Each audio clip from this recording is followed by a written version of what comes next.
Halo brother-brotherku semuanya, selamat datang kembali ya di channel ini, channel Golden Ed Beta. Jadi sesuai dengan judul, pada video kali ini kita mau sama-sama belajar nih bagaimana cara membersihkan cacing sutra yang baru dibeli.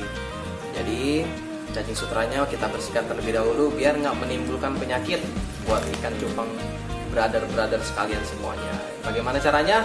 Kita langsung aja praktekin, oke? Ya oke ya brother ya. Jadi pertama-tama mau sebersih-bersihnya cacing sutra, kita perlu nih yang namanya bersihin dulu, jangan langsung dipakai. Oke ya brother semuanya, ini cacingnya yang udah saya keluarkan dari kantong plastik. Ada yang geli sama ini? Sama, saya juga dulu geli, tapi karena kebutuhan daripada ikan cupang yang nggak makan, ya udah bodoh amat sama yang namanya geli. Jadi habis sudah ditaruh saringan seperti, oh ya, kalau beli saringannya usahain yang rapet ya brother sekalian, jadi cacingnya nggak kebuang sia-sia. Jadi kita cuci aja nih pakai air bersih seperti ini. Kita cuci terus biar bebas kotoran, biar bebas bakteri. Nah, cuci.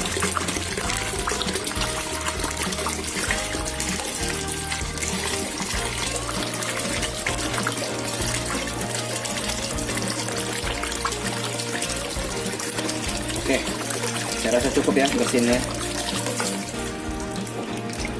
Buat next proses, kita lanjut lagi ke dalam.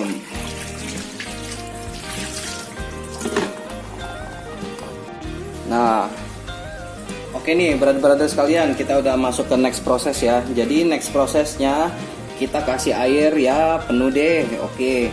Jadi sampai cacingnya cukup kerendam aja. Soalnya saya taruh di saringan seperti ini. Jadi saringannya beda ya sama yang pertama tadi. Ini saringannya bolongnya agak besar-besar sedikit nih.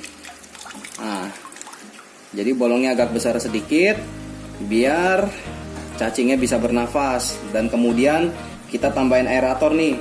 Saya kalau bisa aeratornya sekencang mungkin biar cacingnya nggak banyak yang mati. Nah, terus habis itu saya tambahin apa?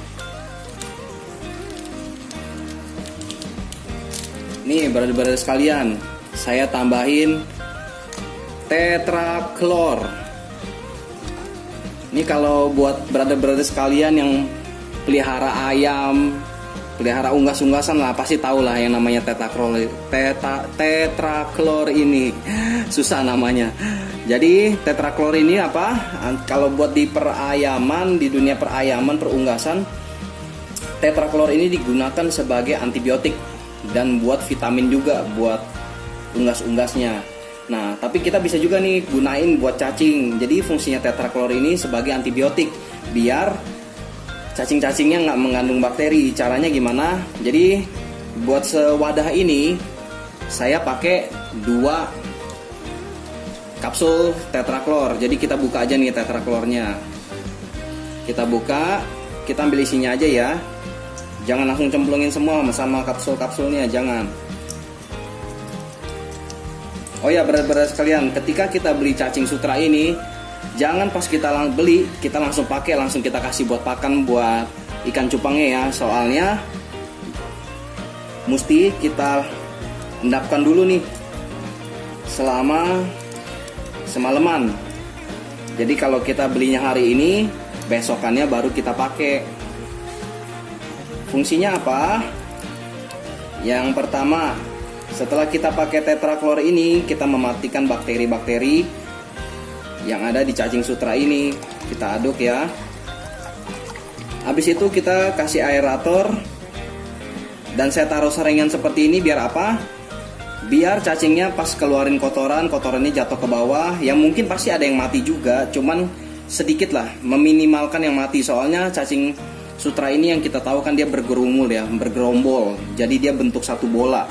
Dan kalau misalkan kita langsung taruh dia di bawah situ tanpa pakai saringan ini, kemungkinan besar banyak cacing yang mati di daerah bawah yang nggak kena oksigen gitu. Jadi fungsinya oksigen yang kencang, dikasih tetraklor, dikasih saringan seperti ini, biar cacingnya nggak banyak bakteri dan nggak banyak yang mati juga. Kan sayang juga dong, kita udah beli banyak-banyak tapi banyak yang mati. Nah, jadi cara saya buat mensterilkan cacing sutra ini ya seperti ini. Nah, kita lanjut keesokan harinya bagaimana saya membersihkan kembali cacing sutranya dan saya berikan kepada para burayak. Oke, kita lanjut buat esok hari ya. See you brother.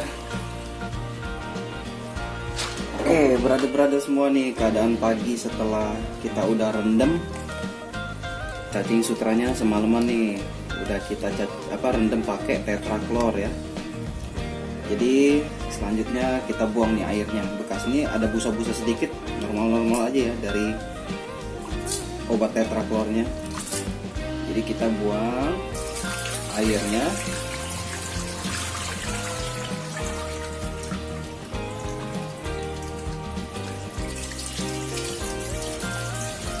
Nah, teman-teman bisa lihat ya, cacingnya masih pada hidup semua. Jadi nggak ada yang mati nih kalau dengan cara seperti ini. Kita kasih saringan, kita taruh di atas. Memang ada yang beberapa yang jatuh ke bawah, nggak apa-apa, nggak masalah. Masukin ke sini ya. Oke.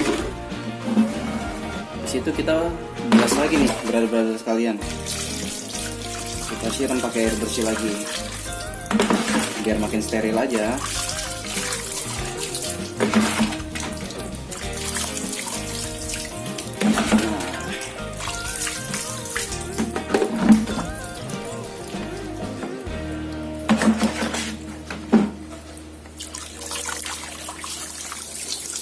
Oke ya, saya rasa cukup. Ini udah dibersihin. Di situ kita pindahin nih ke satu wadah terpisah.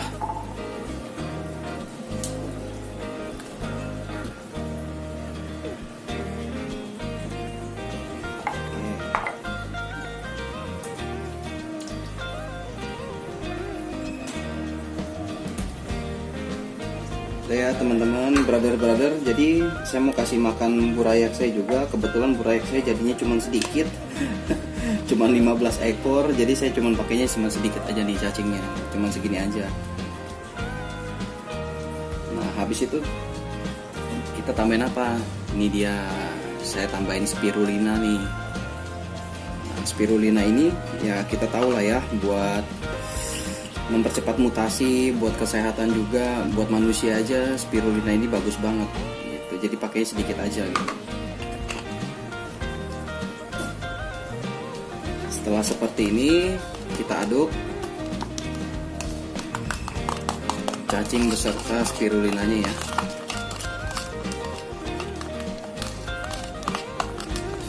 Oke.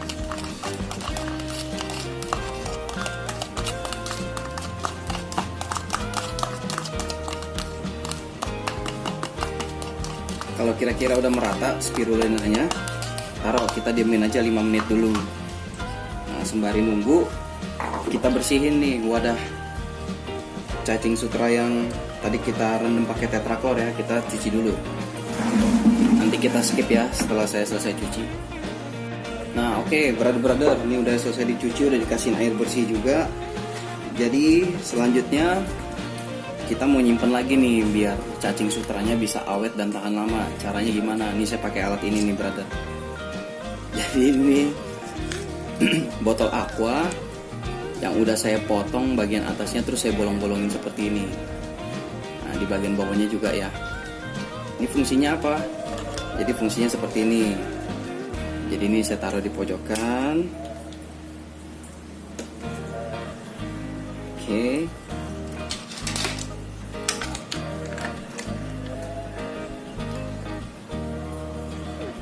Ini namanya kere aktif ini.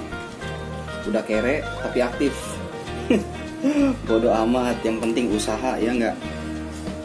Nah saya juga pakai ini nih, corong yang biasa buat kita kasih umpan ke burayak ya. Jadi karena cacing itu hidupnya bergerombol, kalau misalkan kita taruh begitu aja ke dalam sini, nanti yang di bagian bawah-bawah gini, yang di bagian bawah ini nggak terkena oksigen, besokannya bakalan mati. Kan sayang kan ya. Jadi tujuannya apa sih saya bikin seperti ini? Jadi ini tujuannya buat saya pisah-pisah. Jadi cacingnya nggak bergerombol di bawah aja gitu loh.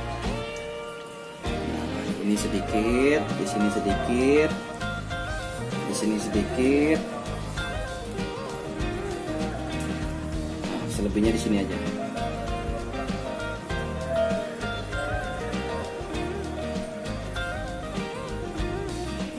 Oke.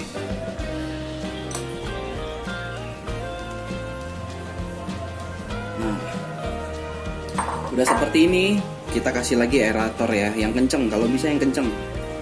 Jangan yang kecil-kecil, yang pelan-pelan. Nanti ujung-ujungnya nanti cacingnya pada mati semuanya, sayang, mubazir nantinya. Jadi ya kalau misalkan saya di tempat saya ini, cacing sutra ini saya pakai cuman khusus buat para burayak. Jadi buat saya ngejar size aja. Jadi kalau misalkan burayaknya udah nyampe yang size yang saya inginkan, saya stop cacing sutranya. Jadi saya lanjut dengan encu biasanya. Jadi buat ngedongkrak warna lebih cepat, mutasi warna lebih cepat, ya buat pertumbuhan badan juga oke. Kalau cacing, kalau encu, nah encu itu makanan the best lah buat cupang ya. Jadi saya nggak tahu kalau misalkan burayak itu kayaknya nggak rewel perutnya, mau dikasih polar red oke, mau kasih mem oke, mau dikasih encu oke, dikasih cacing oke. Tapi kalau udah dewasa dikasih cacing sepertinya susah dicerna, nggak tahu kenapa ya. Jadi kalau udah dewasa itu sama lah halnya kayak kita dulu waktu kecil, kita mau dicekokin makan apapun kita tetap makan. Tapi kalau udah dewasa kita udah mulai bisa milih-milih nih. Misalkan kita mau makan pizza tapi saya nggak mau pakai paprika, atau saya mau makan pizza tapi jangan pakai keju, kan nggak mungkin kan gitu ya. Jadi kan nggak mungkin hal yang kita nggak suka tapi kita cekokin terus gitu, nggak. Nah saya pikir seperti itu juga nih buat ikan-ikan cupang yang udah dewasa. Jadi kalau misalkan buat brother-brother sekalian, kalau misalkan udah terbiasa pakai pakan apa, udah pakai pakan itu aja. Soalnya pengalaman saya juga nih, jadi saya hari ini saya kasih encu, besokannya saya kasih cacing, besokannya lagi saya kasih encu lagi. Yang ada hasilnya terjadinya sickness. Jadi ikan cupangnya susah buat mencerna makanannya gitu. Tapi kalau misalkan brother sekalian nggak percaya apa yang saya ngomongin, dicoba aja satu ikan aja. Jadi ya setidaknya punya pengalaman lah. Jadi ya gitu ya brother ya. Jadi coba ditelaah. Kira-kira kalau misalkan saya salah tolong dikoreksi di komen. Saya bukan expert banget, cuman saya sesuai dengan pengalaman saya aja yang terjadi di sini, oke? Nah, sepertinya cacing sutra ini udah 5 menit berlalu ya, udah kita rendam, udah cukup kayaknya. Udah meresap nih. Jadi udah agak hijau-hijau seperti ini ya. Kita langsung aja ya kasih makan ke burayak, oke? Nah, brother sekalian nih, burayak saya ini menyedihkan ya, cuman jadi 15 ekor, tapi mudah-mudahan nih 15 ekor jadinya ganteng sama cakep semua ya. Tuh. Ini kalau ikan-ikan yang respon seperti ini, burayak ngerespon seperti ini sama jari kita, itu tandanya mereka lapar. Karena saya belum kasih makan. Nah.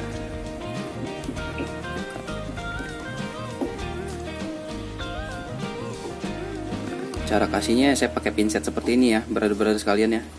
Jadi kita ambil sedikit, cacingnya segini cukup nih. Udah, kita taruh aja. Nanti dia udah makan sendiri. Kalau udah mulai gede seperti ini, jangan khawatir brother. Jadi dia udah bisa makan sendiri tanpa perlu dicaca-caca lagi. Kan biasa kita caca-caca pakai pisau ya, jadi sampai kecil-kecil. Itu khusus buat burayak yang masih umur 2 minggu. Tapi kalau misalkan ini burayaknya udah masuk ke 3 minggu lebih, udah hampir 1 bulan. Jadi saya langsung kasihin aja, jadi dia bisa makan sendiri gitu. Oke, masih ada lebih banyak, nanti mungkin saya kasihin ke kura-kura saya nih. Kura-kura saya juga doyan cacing ini. Kalau ini stokan para female saya, tinggal sedikit aja. Kita kasih aja langsung ke kura-kura.